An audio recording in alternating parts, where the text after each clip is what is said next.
Linking spreadsheet data. अगर आप spreadsheet में काम करते हैं तो आपको इसमें जानना होता है कि हम लोग लिंक क्यों करते हैं और इसको लिंक करने से फायदा होता क्या है। क्योंकि आपका अगर स्प्रेडशीट लिंकिंग होता है या लिंक करते हैं तो उससे आपका मल्टीपल डेटा जो है वो एक जगह हम लोग उसको देख सकते हैं और मल्टीपल डेटा का हम लोग समराइज रिपोर्ट निकाल सकते हैं। तो ये सब आपको लिंकिंग की मदद से होता है। और लिंकिंग करने से होता क्या है कि आपका डेटा जो है वो कैटेगराइज हो जाता है और उसको अपने अकॉर्डिंग जैसा चाहे वैसा रिपोर्ट हम लोग निकाल सकते हैं। तो इसमें जितना भी टॉपिक है आपको उसको डिस्कस करेंगे। आपका फर्स्ट क्वेश्चन हो गया। देखिए, सबसे पहला ये क्वेश्चन है, distinguish between the following with respect to spreadsheet. Spreadsheet के अकॉर्डिंग इसको आपको डिफाइन करना है, डिफरेंशिएट करना है। और ये आपका क्वेश्चन जो है सीबीएसई 2023 में आया था, यानी 2023 में। आपका क्वेश्चन हो जाएगा relative and absolute hyperlink. Relative और एब्सोल्यूट हाइपरलिंक में क्या डिफरेंस होता है, दोनों में डिफरेंस क्या है। तो relative hyperlink, these are the hyperlink that tell the path of document with respect to current active location. यानी इसके माध्यम से ये होता है कि जो आपका लोकेशन है उस पर आप क्लिक करने के बाद जो डॉक्यूमेंट का पाथ होगा वहां तक पहुंचेंगे। यानी ये आपको किसी भी डॉक्यूमेंट का पाथ को आइडेंटिफाई करेगा, शो करेगा कि आपका डॉक्यूमेंट जो है कहां सेव है। ठीक है। उसके बाद एब्सोल्यूट हाइपरलिंक क्या होता है, these are the hyperlink that tell the path to reach to document starting from the top most folder. इसमें क्या हो गया कि जो डॉक्यूमेंट आपका सेव है, ठीक है, वो डॉक्यूमेंट का स्टार्टिंग क्या है। ठीक है, ये तो आपको बता दिया कि भाई आपका डॉक्यूमेंट जो सेव है उसके लिंक को बता दिया, वहां कहां डॉक्यूमेंट सेव है वो दिखा दिया। बट इसमें क्या होगा कि जो आपका डॉक्यूमेंट है वो डॉक्यूमेंट का स्टार्टिंग कहाँ है, जो फोल्डर में सेव है उस फोल्डर में कहां से स्टार्टिंग है डॉक्यूमेंट का, वो आपको एब्सोल्यूट हाइपरलिंक रिप्रेजेंट करेगा, शो करेगा। ठीक है। Internet hyperlink is a link URL of web document that is document on the internet. और हम लोग जानते हैं कि इंटरनेट का मतलब होता है नेटवर्क। ठीक है, यानी इंटरनेट पर आपका कौन सा पेज या कहां पे डॉक्यूमेंट आपका सेव है वो रिप्रेजेंट करेगा। ये एक ऐसा लिंक होता है जिस पे क्लिक करने के बाद आप उस डॉक्यूमेंट को इंटरनेट के माध्यम से फाइंड आउट करते हैं। ठीक है। Document hyperlink is a link clicking on which open the link document such as spreadsheet और टेक्स्ट डॉक्यूमेंट और इमेज फाइल सो ऑन। और डॉक्यूमेंट हाइपरलिंक क्या होता है, ऐसा लिंक जिस पे क्लिक करने के बाद उस पार्टिकुलर डॉक्यूमेंट को ओपन करते हैं। जैसे वर्ड का फाइल हो गया, एक्सेल का फाइल हो गया, कोई इमेज का फाइल हो गया, उसको क्लिक करने के बाद वो आपको पार्टिकुलर डॉक्यूमेंट जो है ओपन हो जाता है। तो वो आपका डॉक्यूमेंट लिंक होता है, हाइपर लिंक होता है। ठीक है। अब आते हैं second question, what is the use of multiple seat in a workbook. देखिए, अगर आप स्प्रेडशीट पे वर्क करते हैं तो उसमें आपका मल्टीपल सीट जो होता है बहुत ही फायदेमंद होता है। क्यों? क्योंकि जब आप स्प्रेडशीट ओपन करते हैं तो आपका नीचे में सीट 1, सीट 2, सीट 3 ऐसे बना होता है और अपने अकॉर्डिंग हम लोग और भी सीट बनाते हैं।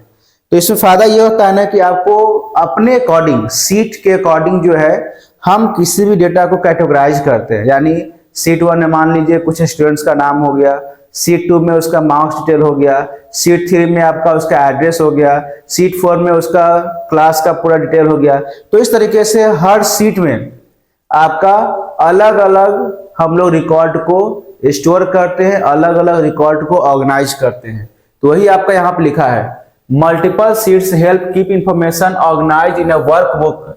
Different data can be stored in separate sheet for better organization. यानी अलग अलग टाइप का डेटा को हम लोग स्टोर करते हैं। ठीक है। और जो भी उसमें आपका डेटा रहेगा अलग अलग ऑर्गेनाइज करेंगे जिससे आपको पढ़ने में, समझने में आसानी होती है।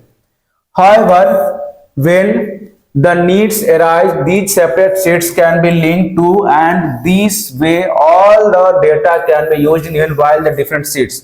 और हमें जरूरत अगर पड़ता है तो हम सीट 1, सीट 2, सीट 3 जितने भी आपको उसमें सीट होंगे सारे सीट को हम लोग लिंक करते हैं और लिंक करने के बाद हमारा डेटा जो है वो एक जगह यूज होता है और इससे फायदा ये होता है कि अगर मान लीजिए किसी में कोई एरर है, अगर हम एरर को फाइंड आउट करते हैं, कुछ करेक्शन करते हैं, तो लिंक होने के बाद क्या होता है कि आपका जो मेन शीट बनेगा उसमें भी आपका करेक्शन हो जाता है। तो बहुत फायदा होता है लिंक करने से। और आपका शीट 1, शीट 2, शीट 3 जितने भी डेटा होगा उसमें अगर मल्टीपल शीट में अगर डेटा होता है तो हम लोग उसको आसानी से ऑर्गेनाइज कर सकते हैं और अपने अकॉर्डिंग उसका रिपोर्ट निकाल सकते हैं। क्वेश्चन है सबसे पहला यहाँ पे, insert a new sheet in workbook. अगर वर्कबुक में नया शीट को इंसर्ट करना हो तो हम लोग क्या करेंगे? तो बहुत आसान तरीका है। सबसे पहले the steps to insert a new sheet in a workbook are. सबसे पहले जो शीट में इंसर्ट करना उस शीट को सिलेक्ट कर लेंगे, ठीक है। उसके बाद इंसर्ट कमांड पे क्लिक करेंगे, शीट का ऑप्शन होगा उस पर क्लिक करेंगे, एक नया शीट डायलॉग बॉक्स ओपन हो जाएगा और जहां भी आपको शीट को इंसर्ट करना है आप इंसर्ट कर सकते हैं। ये पहला हो गया। सेकेंड, अगर शीट इंसर्ट होता है, ठीक है, तो इंसर्ट होने के बाद उसको रिनेम कैसे करेंगे? तो आप क्या करेंगे, जब शीट इंसर्ट होता है तो आप उस शीट पे राइट क्लिक करेंगे, ठीक है, और वहां पे रीनेम का ऑप्शन होगा, रीनेम पे क्लिक करेंगे और जो भी आपको नाम देना है, ठीक है, उसका नाम लिखेंगे, क्योंकि आप जब राइट क्लिक करेंगे तो शीट 1, शीट 2 जो भी एग्जिस्टिंग नेम होगा वो सिलेक्ट हो जाएगा, वो नाम लिखा हुआ आएगा। उस नाम को हटा के अपना जो भी नाम डालना है वो डाल सकते हैं, ठीक है, और उस नाम से आपका शीट जो है वो रीनेम हो जाएगा, सेव हो जाएगा। अब देखिए, delete a sheet from a workbook. अगर मान लीजिए शीट को डिलीट करना है तो कैसे करेंगे? तो सबसे पहले शीट पे राइट क्लिक कीजिए, राइट क्लिक करने के बाद डिलीट का ऑप्शन होगा उस पर क्लिक करेंगे और आपका डिलीट हो जाएगा, ठीक है। आपका उसमें ओके या फिर यस नो का ऑप्शन आएगा इन केस, तो आप ओके करेंगे और आपका शीट जो है वो डिलीट हो जाएगा।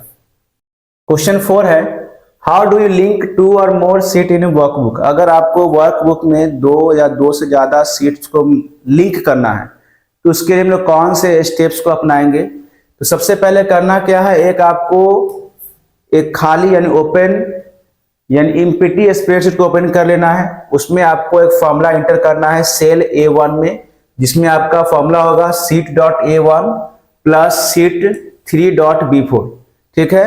उसके बाद क्या करेंगे, आप शीट 2 में क्लिक करेंगे, बॉटम ऑफ द जो आपका स्प्रेडशीट का बॉटम आपका दिया होता है, यहाँ पे शीट 1 लिखा होगा, ठीक है, ऐसे शीट 1 लिखा होता है, फिर शीट 2 लिखा होता है। इस तरह से आप शीट 2 में क्लिक करेंगे और क्लिक करने के बाद सेल A1 में आप एक नंबर को इंटर करेंगे, जैसे 1400 लिखा हुआ है 1400 वैसे इंटर कर देंगे, ठीक है। उसके बाद फिर आप क्लिक करेंगे शीट 3 में जो आपको स्प्रेडशीट के बॉटम में दिया हुआ है और क्लिक करने के बाद फिर से आप क्या करेंगे, शीट 1 में बैक जाएंगे और वहां पे जो भी आपने नाम दिया है उस नाम को क्लिक करेंगे यानी सिलेक्ट करेंगे और सिलेक्ट करने के बाद ओके करेंगे। तो उसके बाद क्या होगा, जो भी आपने शीट 3 में या शीट 1 में चेंजेस किया है वो सब आपको देखना शुरू हो जाएगा। यानी जो भी आप शीट 1, 2 में इसमें चेंजेस देखेंगे, अगर करेक्शन करेंगे तो आपका ऑटोमेटिक लिंकिंग के अकॉर्डिंग क्या होगा, चेंज हो जाएगा। यानी इस माध्यम से आप एक बार में 2 या 3 शीट को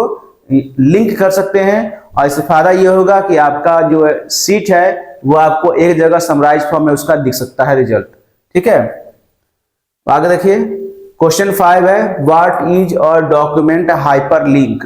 डॉक्यूमेंट हाइपरलिंक क्या होता है?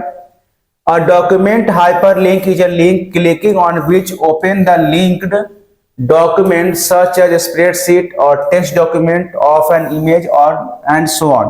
मतलब ये हो गया कि डॉक्यूमेंट हाइपरलिंक एक ऐसा लिंक होता है जिसपे क्लिक करने के बाद आप किसी भी अटैच डॉक्यूमेंट को ओपन करते हैं। जो आपको लिंक के थ्रू अटैच होता है उसको हम लोग ओपन करते हैं, जैसे स्प्रेडशीट हो गया, आपका कोई टेक्स्ट डॉक्यूमेंट हो जाएगा, इमेज हो जाएगा या और अदर फाइल हो सकता है। उसके बाद है question 6, how are hyperlinks of document useful.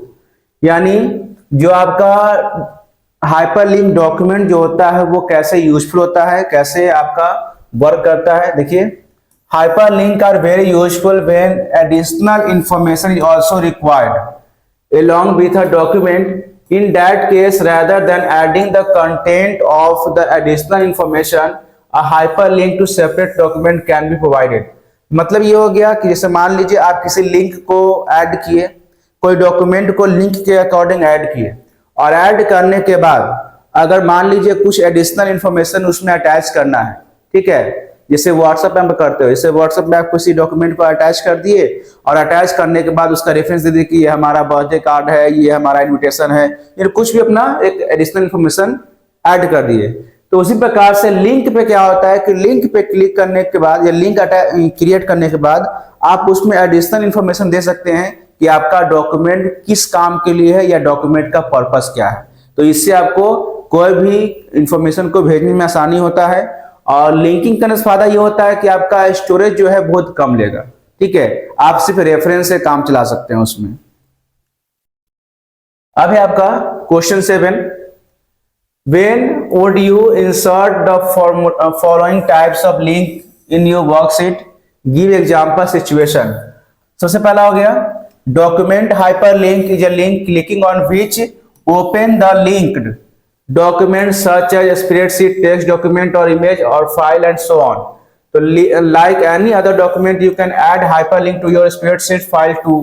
यानी इसमें क्या होता है कि जब आप किसको कोई भी डॉक्यूमेंट, चाहे एक्सेल फाइल हो, स्प्रेडशीट हो या फिर आपका डॉक्यूमेंट फाइल हो, अगर उसको अटैच करना है तो उसको हम लोग हाइपरलिंक के मदद से स्प्रेडशीट में अटैच कर सकते हैं। यानी अगर आपका स्प्रेडशीट है, ठीक है, तो स्प्रेडशीट में भी हम इस चीज को यूज कर सकते हैं, आपको अटैच कर सकते हैं। इससे फायदा ये होगा कि आपका स्प्रेडशीट में स्टोरेज कम ऑक्यूपाई होगा, ठीक है।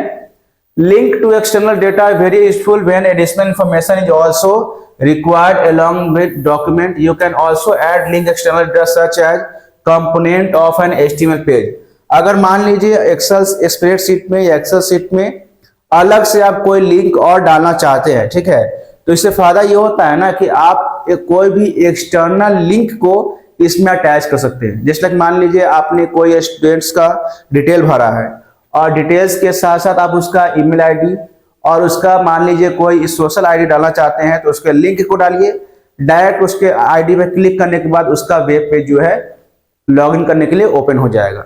तो ये क्या होता है, एक्सटर्नल लिंक हो गया, जिस पर क्लिक करने के बाद डायरेक्ट उस पेज को आप ओपन कर सकते हो। तो ये सब चीज भी आपका फीचर्स में एक्सेल शीट का या स्प्रेडशीट के फीचर्स में आता है। क्वेश्चन 8 है, what is registered data source in Calc. Registered data मतलब ये हो गया कि जो भी आपका डेटा जो है वो डेटाबेस के फॉर्मेट में है या नहीं है। अगर आपका डेटाबेस के फॉर्मेट में है तो आपका रजिस्टर्ड डेटा हो गया। अगर डेटाबेस के फॉर्मेट में नहीं है, ओपन ऑफिस के फॉर्मेट में नहीं है, तो इसका मतलब वो क्या हो गया, आपका रजिस्टर्ड नहीं होगा, ठीक है।